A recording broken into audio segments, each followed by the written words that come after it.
Hello and welcome to today's news on Vanguard Live. My name is Damlola Okunshakin. Let's go straight to the front pages of the dailies. I'm starting with Vanguard. Vanguard is leading with TINUBU'S New Year Address. No specific strategies to tackle challenges. That's coming from LCCI.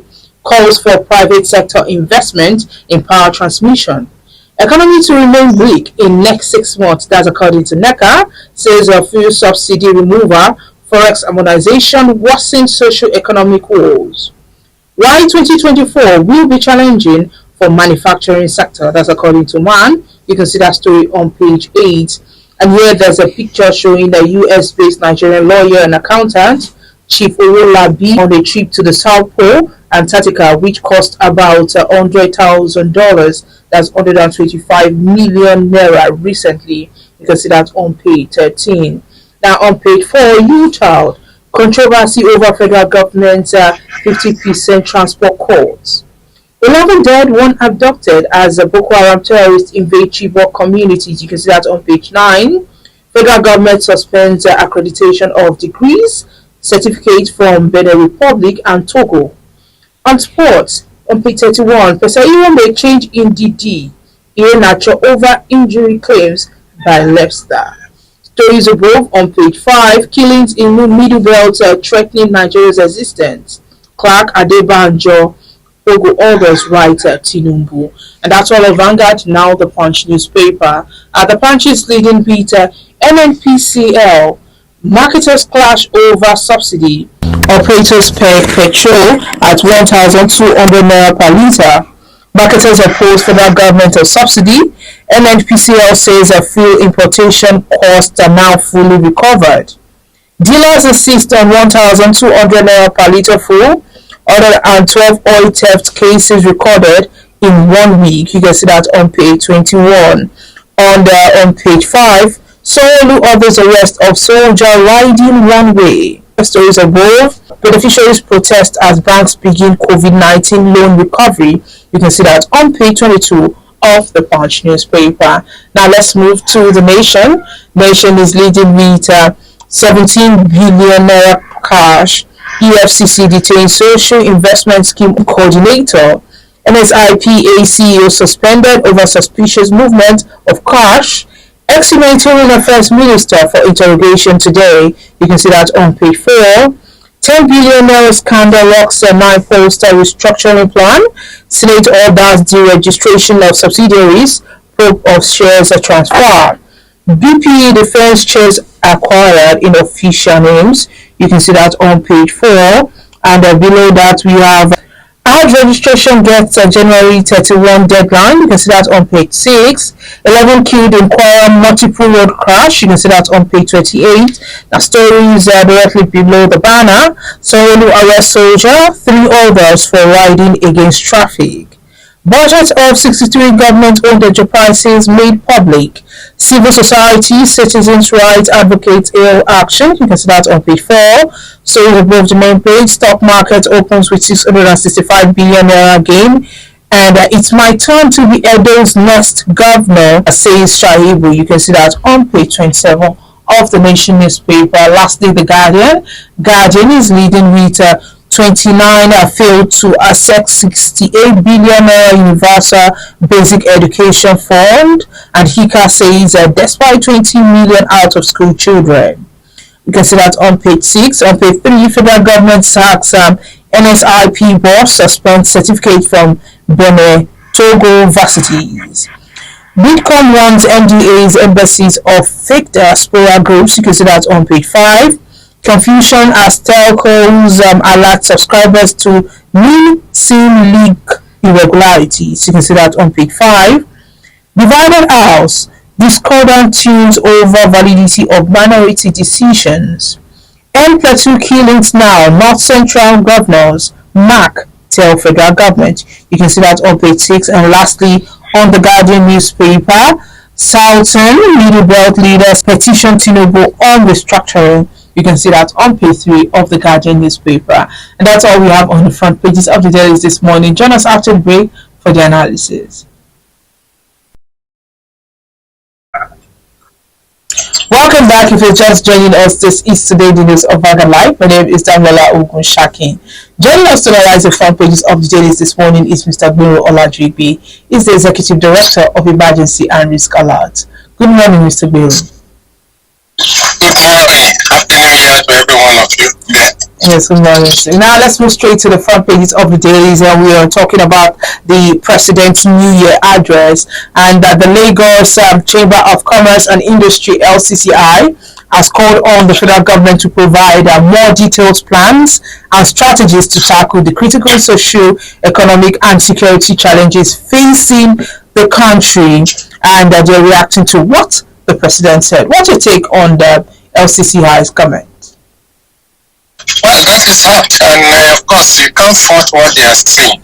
There is nothing in that speech, that New Year speech of Mr. President, and what you can describe as unnecessary apology. Apology for afflicting people with unnecessary pain, avoidable affliction.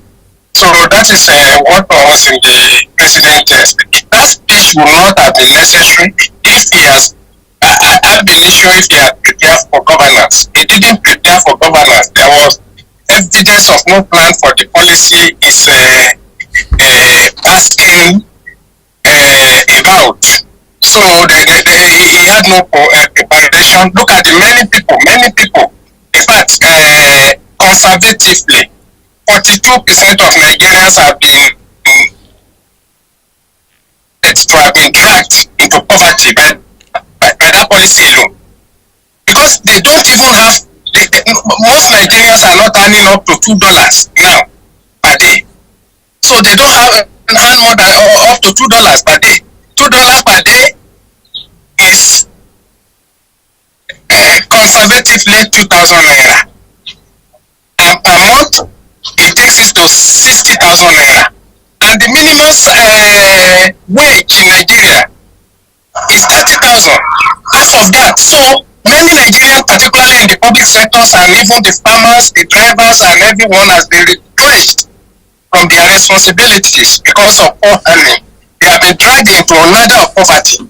And it doesn't behold a president that dragged them into this poverty conundrum to come on here on the 1st of January and begin to say that they should make there will be gain in future. We are talking of people who daily eke out their living from sweat, from daily earnings, from daily pay, from poorly paid job, and you want them to be permanently on hunger strike for how many months? And he was busy talking of acquiring land for agriculture. When are they going to eat that agriculture? Assuming that they even cultivate that thing today. When is he going? What is the gestation period? People should not eat before then.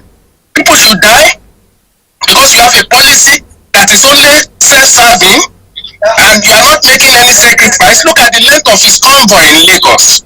Is that the president that is making sacrifice? Look at the budget. The budget that he signed there yesterday is not even agreement with his speech.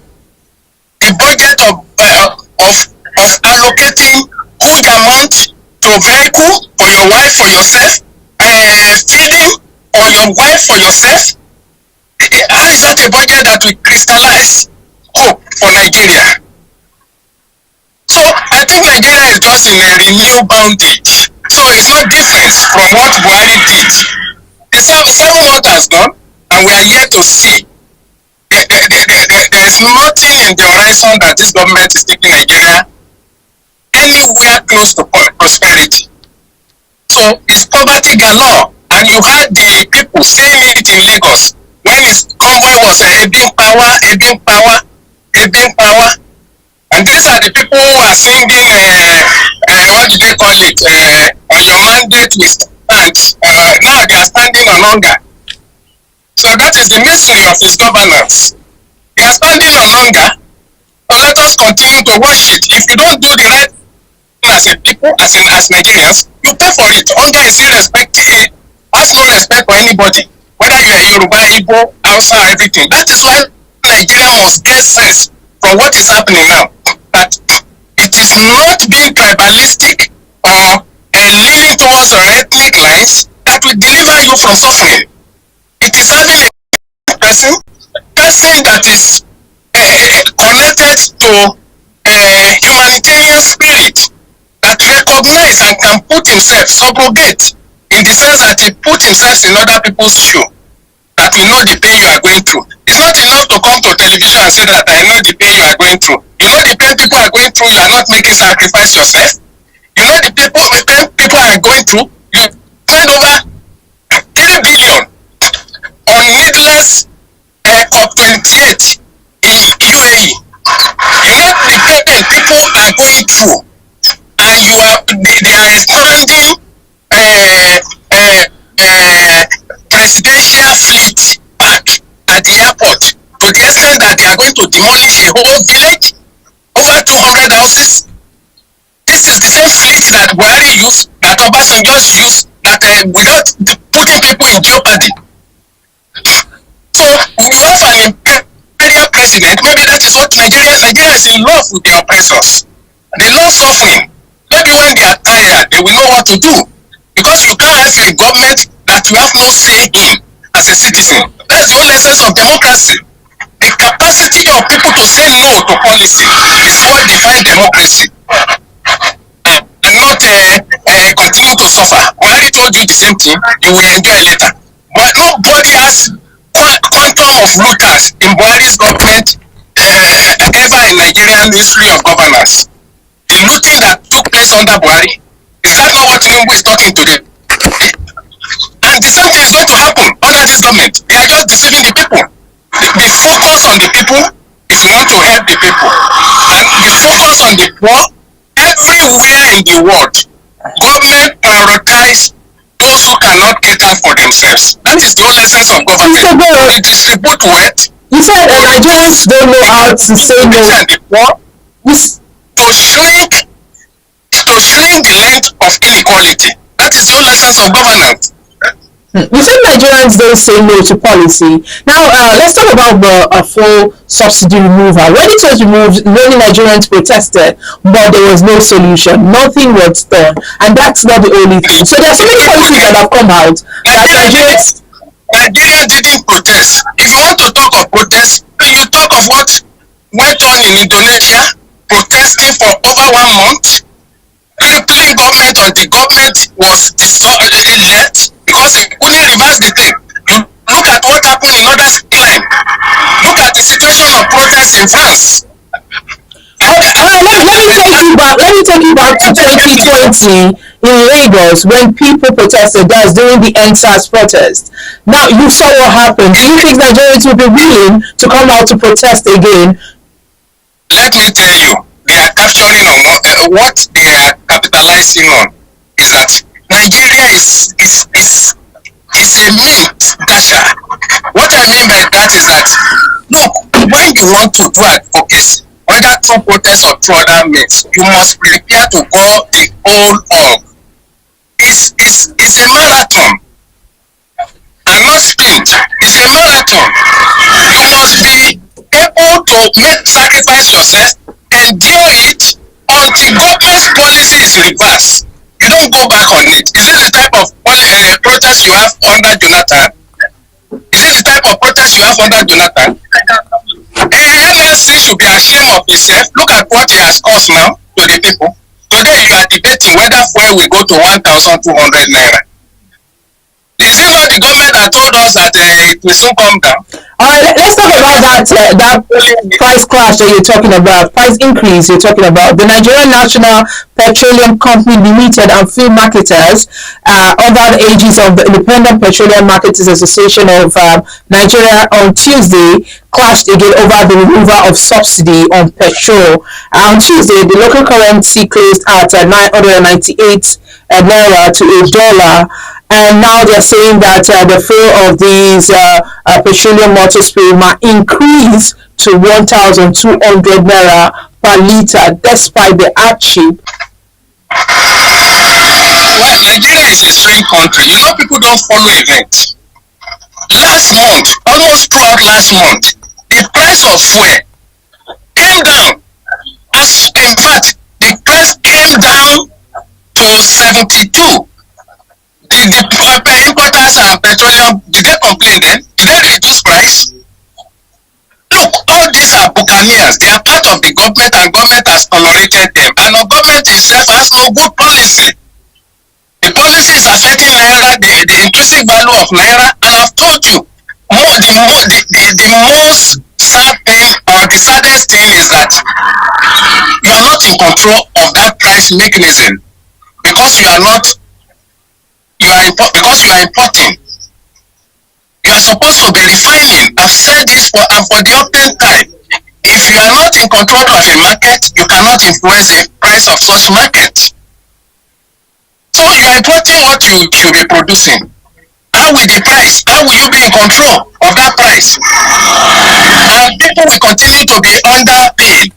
Look, if you can only predict a future with economic parameters that you are in control of, Nigeria is not in control of any economic parameters as far as today is concerned. Tinubu cannot give anybody hope because he has no hope to give.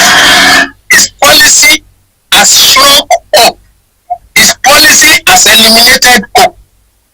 What you are getting is sheer deceit, deception, government by deception. That is what you are having now. He has no capacity to give hope to anybody because he's not in control of economic parameters. Look at it. How do you see this? Look at the astronomical interest rate. Look at the shrinking value of naira. Look at shrinking value of naira. Look at high cost of living. Look at poor salary. Look at hyperinflation. Those are parameters, and they are beyond him. He has destroyed the capacity to control them with his obnoxious policies. So if the suffering continue, Nigeria should brace up to that. That is the reality. That is the reality as far as economic parameters are concerned. And you have seen several people. It will take the grace of God for this country not to shut down economically because of what is going on, because of hunger, because of you can see it has triggered conflict, violence across the country, crimes and criminalities. The rate has increased across the country. So where is the hope? Let nobody deceive anybody. There are talks now that subsidy payment is back because according to information, NNPCL is currently importing for between 617 naira per litre to 660 naira per litre, while people are buying it here in Lagos, in some places for 600 naira. Maybe you will go back to at least 6 of my appearances on this. Because I said this several times that there is no policy, we are not paying, government is not paying subsidy anywhere. Subsidy is quite different from paying for stupidity of policies. When you devalue your naira, you have to increase what you pay. The quantum of naira you will increase it. So we are not paying subsidy. Subsidy means that you can define the price of that thing and you want to take 50% of it. Not that next week your naira fall and the money you have to pay increase and you are calling it the different subsidy. That is not subsidy. That is not how to calculate subsidy. You are paying for incompetence of people in power. That is not subsidy. You are paying for poor economic policy choices of government. That is not subsidy. There is no subsidy anywhere. As long as you can't import, you can't export what you are producing. As long as you can't refine what you are producing here, there is no end to this debate whether it's to call it subsidy or not subsidy. That is not subsidy. In a stricto sensu, subsidy means that you have a defined price, but because you don't want people, you think it's too much on the people, you take part of it. Not what you cost by your own your poor economic choices. I have heard it that time. So they keep on deceiving Nigeria. Is somebody deceiving you as if he's giving you, doing you favor? He cause affliction. He makes you to be feel. He has brought upon you heat and is giving you fan. That is what is happening. Or is giving you air conditioner. It's the cause of the heat, and at the same time is the one giving you the air conditioner to cool off your pain.